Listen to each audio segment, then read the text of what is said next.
ഇന്ന് ചുരക്ക വെച്ചിട്ട് ഒരു എരിശ്ശേരിയാണ് ഉണ്ടാക്കിയെടുക്കാൻ പോകുന്നത്.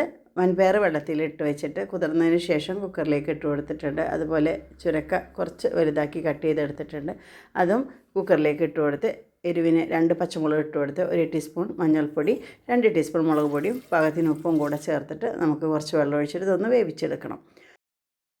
ഇനി ഇതിലേക്ക് ഒരു അരപ്പ് തയ്യാറാക്കിയെടുക്കണം. അതിനായിട്ട് 1 മുറി തേങ്ങ, 3 ചുവന്ന ഉള്ളി, 1 ടീസ്പൂൺ നല്ല ജീരകം കൂടെ ചേർത്തിട്ട് ഒന്ന് ഒതുക്കിയെടുക്കണം. നന്നായി അരഞ്ഞു പോകണ്ട കേട്ടോ. എന്നിട്ട് വേവിച്ച് വെച്ചിട്ടുണ്ടായിരുന്ന ഈ ചുരക്കയും പയറൊക്കെ അല്ലേ, അതിലേക്ക് നമുക്ക് ചേർത്ത് കൊടുക്കാം.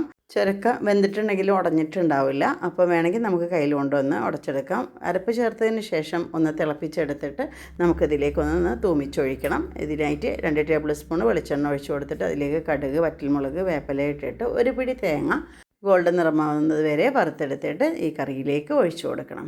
അടിപൊളി ടേസ്റ്റോട് കൂടിയിട്ടുള്ള എരിശ്ശേരിയാണ് കേട്ടോ. ഉണ്ടാക്കിയെടുക്കാൻ മറക്കരുത് കേട്ടോ.